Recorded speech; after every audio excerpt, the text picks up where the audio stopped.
ಈಗ ಸುಮಾರು ಜನರಿಗೆ ಆಶ್ಚರ್ಯ ಆಗುತ್ತೆ ಅಥವಾ ಡೌಟ್ಗಳು ಬರುತ್ತೆ, ಏನ್ರಿ ಇದೆ ಇದರಲ್ಲಿ, ಎಲ್ಲ ಹಾಳು ಮಾಡಿಟ್ಟಿದ್ದಾರಲ್ಲ. ಹಾಳಾಗಿರೋದನ್ನೇ ಸಾಕ್ಷಿಯಾಗಿ ತಗೋಬೇಕೀಗ. ಯಾರ್ಯಾರು ಸಾಕ್ಷಿ ನಾಶ ಮಾಡಿದ್ದಾರೆ ಅಂತ ಪರಿಗಣಿಸಲ್ಪಟ್ಟಿದ್ದಾರೋ, CBI ವಿಶೇಷ ಕೋರ್ಟ್ನಲ್ಲಿ ಆಗಲೇ ಹೇಳ್ಬಿಟ್ಟಿದ್ದಾರಲ್ಲ, ಸಂತೋಷ್ ರಾವ್ ವಿರುದ್ಧದ ಒಂದು ಚಾರ್ಜ್ ಶೀಟ್ನಲ್ಲಿ ಅವನನ್ನು ಸುಮ್ಮನೆ ಬಕ್ರಾ ಮಾಡಲಾಗಿದೆ, ಅವನು ಅಮಾಯಕ ಇದ್ದಾನೆ, 100ಕ್ಕೆ 100ರಷ್ಟು ಅಮಾಯಕ ಇದ್ದಾನೆ. ಇಲ್ಲಿ ಮಾಡಬಾರ್ದ ಕೆಲಸಗಳನ್ನು ಎಲ್ಲ ಅಧಿಕಾರಿಗಳು ವೈದ್ಯರು ಸೇರಿ ಮಾಡಿದ್ದಾರೆ. ಆಗಕ್ಕ ಗೂಬಕ್ಕನ ಕಥೆಯನ್ನು ಹೆಣೆಯಲಾಗಿದೆ. ಸುಖ ಸುಮ್ಮನೆ ಅಮಾಯಕನೋರ್ವನನ್ನು ಆರೋಪಿ ಸ್ಥಾನದಲ್ಲಿ ತಂದು ನಿಲ್ಲಿಸಿದ್ದಾರೆ. ಆಟ ಆಡಿದ್ದಾರೆ ಒಬ್ಬನ ಜೀವನದಲ್ಲಿ ಅಂತ ಹೇಳೋದನ್ನು ಬರೆದಿದ್ದಾರೆ. ಸೊ ಇಲ್ಲಿ ಯಾರ್ಯಾರು ಡಾಕ್ಟರ್ ಆದಮ್ ಆಗಲೇ ಪರಲೋಕ ಸೇರ್ಕೊಂಡ್ಬಿಟ್ಟಿದ್ದಾರೆ, ಡಾಕ್ಟರ್ ರಶ್ಮಿ ಇದ್ದಾರೆ, ಯೋಗೇಶ್ ಕುಮಾರ್ ಅಂತ ಹೇಳುವಂತಹ ಒಬ್ಬ ಪ್ರಾಥಮಿಕ ಹಂತದಲ್ಲಿ ತನಿಖೆ ಮಾಡಿದಂಥ ಇನ್ಸ್ಪೆಕ್ಟರ್ ಇದ್ದಾರೆ, ಅಥವಾ ರುದ್ರಮುನಿ ಅಂತ ಹೇಳುವಂಥ ರಿಟೈರ್ಡ್ DYSP ಇವರೆಲ್ಲ ಜೀವಂತವಾಗಿದ್ದಾರೆ. ಇವರೆಲ್ಲ ಆಡಿದ ಆಟಗಳು ಒಂದ ಎರಡ, ಏನು ಶರ್ಲಾಕ್ ಹೋಮ್ಸ್ ರೀತಿಯಲ್ಲಿ ಅವರ ಕೆಲಸವನ್ನು ಮಾಡಬಾರ್ದ ಕೆಲಸಗಳನ್ನ ಅವರು ಮಾಧ್ಯಮದ ಮುಂದೆ ಇಟ್ಟು ಮಾತಾಡಿದಂಥವ್ರು. ಅವರನ್ನು ಸಮಜಾಯಿಷಿ ಕೊಟ್ಕೊಂಡು ನಮ್ಮಲ್ಲೂ ಕೆಲವು ಶರ್ಲಾಕ್ ಹೋಮ್ಸ್ಗಳಿದ್ದಾರೆ ಇಲ್ಲಿ ಮೈಸೂರಿನಲ್ಲೆಲ್ಲ. ನೆಟ್ಟಗಿದ್ದಾಗ ಯೌವನ ಇದ್ದಾಗ ನೃತ್ಯ ಮಾಡೋಕ್ಕೆ ಬರೆದಿರೋರು ನೆಲ ಡೊಂಕು ಅಂದ್ರಂತೆ, ಕೆಲಸನೇ ಮಾಡಿರಲಿಲ್ಲ. ಈಗ ವಯಸ್ಸಾದ ಮೇಲೆ ಈಗ ವೇದಿಕೆಗಳನ್ನ ಕೇಳ್ತಾ ಇದ್ದಾರೆ, ಡ್ಯಾನ್ಸ್ ಮಾಡ್ತೀನಿ ನನಗೂ ಅವಕಾಶ ಕೊಡಿ ಅಂತ. ಅಂತಹ ಗುಂಪಿಗೆ ಸೇರಿದಂತಹ ರಿಟೈರ್ಡ್ DYSP ಮೈಸೂರಿನಲ್ಲಿದ್ದಾನೆ, ಅವನು ಒಬ್ಬ ಸೇರ್ಕೊಂಡ. ಇವರೆಲ್ಲ ಸತ್ಯವನ್ನು ಮುಚ್ಚಿಡಲಿಕ್ಕೆ ಇನ್ನಿಲ್ಲದ ಪ್ರಯತ್ನಗಳನ್ನ ಮಾಡಿದಂಥವ್ರು. ಏನು ಇದರ ಲಾಭ ಇವರಿಗೆ ಅಂತ ನನಗಂತೂ ಅರ್ಥ ಆಗ್ತಿಲ್ಲ.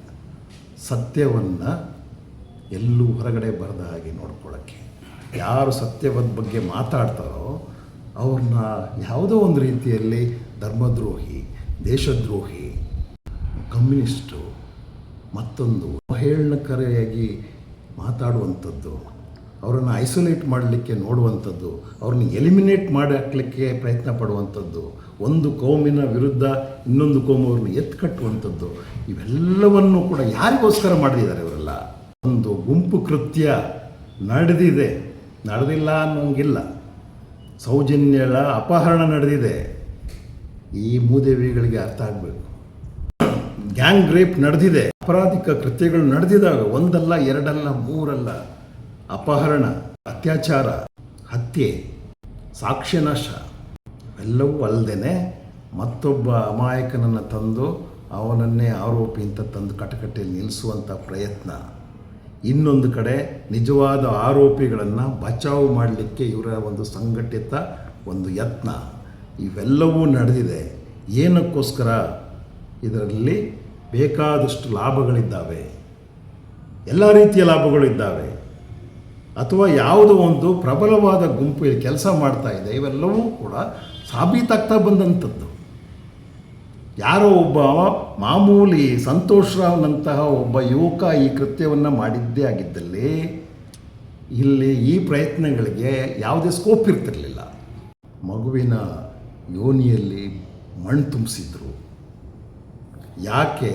ಅಲ್ಲಿ ಕಲೆಕ್ಟ್ ಮಾಡಬೇಕಾದಂತಹ ಅಷ್ಟು ಫೊರೆನ್ಸಿಕ್ ವಿಚಾರಗಳಿಗೆ ಸಂಬಂಧಪಟ್ಟಂಥ ಎವಿಡೆನ್ಸ್ಗಳು ಎಲ್ಲ ಮೂಸ ಹಿಡಿಯುವ ಹಾಗೆ, ವೈದ್ಯಕೀಯವಾಗಿ ನಾಶ ಆಗುವ ಹಾಗೆ ನೋಡ್ಕೊಳ್ಳಿ, ಯಾವುದೋ ಪ್ರೋಸೆಸ್ ಮಾಡ್ದೇನೆ, ಯಾವುದೇ ಪ್ರೊಸೀಜರ್ಲಾಗಿ ಮಾಡ್ದೇನೆ ಕಳಿಸ್ತಾರಲ್ಲ, ಏನಕ್ಕೂ ಪ್ರಯೋಜನ ಇಲ್ದಂಗೆ ಮಾಡಿದಾರಲ್ಲ.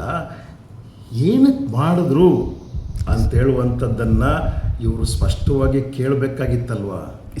ಎಕ್ವಿಟಲ್ ಕಮಿಟಿ ಮಾಡ್ರಿ ಅಂತ ಹೇಳಿತ್ತಲ್ಲ ನ್ಯಾಯಾಲಯ, ಈ ಸರ್ಕಾರ ಮಾಡಿತ್ತ?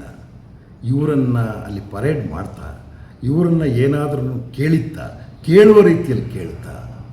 CC ಕ್ಯಾಮ್ರಾಗಳೇ ಇಲ್ದಂಗೆ ಮಾಡೋಕ್ಕಿದ್ರಲ್ಲ.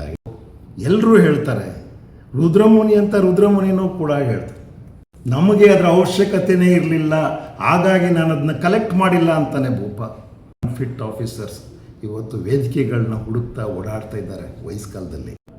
ಅನಿಸುತ್ತೆ ಇಂಥವ್ರನ್ನ ನೋಡಿದಾಗ. ಇವರು ನ್ಯಾಯಕ್ಕೆ ಮಾತ್ರ ಅಲ್ಲ, ಸತ್ಯಕ್ಕೆ ಮಾತ್ರ ಅಲ್ಲ, ನಮ್ಮ ನ್ಯಾಯಾಲಯಕ್ಕೆ ಇವರು ಕಳಂಕ ಸೃಷ್ಟಿ ಮಾಡಲಿಕ್ಕೆ ಹೊರಟಂಥವ್ರು, ದಿಕ್ಕುಗೆಡಿಸುವಂಥ ಕೆಲಸಗಳನ್ನ ಮಾಡುವಂಥವ್ರು. ಇಲ್ಲಿ ಮುಖ್ಯವಾಗಿ ತನಿಖೆ ಸ್ಟಾರ್ಟ್ ಆಗಬೇಕಾಗಿದ್ದೆ ಈ ಹೆರಿಂಗ್ ಅಫಿಷಿಯಲ್ಸ್ಗೆ ಡ್ರಿಲ್ ಮಾಡೋದ್ರ ಮೂಲಕ. ಹೆರಿಂಗ್ ಅಫಿಷಿಯಲ್ಸ್ನ ಒಬ್ಬರನ್ನ ಇಟ್ಕೊಂಡು ಎಲ್ಲರನ್ನ ಹೆಣಿಬೇಕು. ಯಾಕೆ ಅಂತಹ ಅವೇಳೆಯಲ್ಲಿ ಪೋಸ್ಟ್ ಮಾರ್ಟಮ್ ಮಾಡಿದ್ರಿ?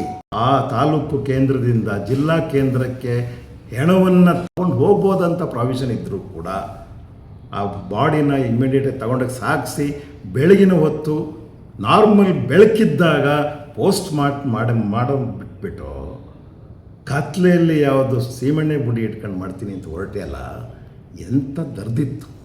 ಅಂಥ ದರ್ದು ಏನು ರೀತಿ ನಿಮಗೆ? ನೀವು ಮಾಡಿದ ಕರ್ಮಕ್ಕಲ್ವ ಇವತ್ತು ಇಷ್ಟೊಂದು ಹಡ್ತಾಳಗಳು ನಡೆದಿರೋದು.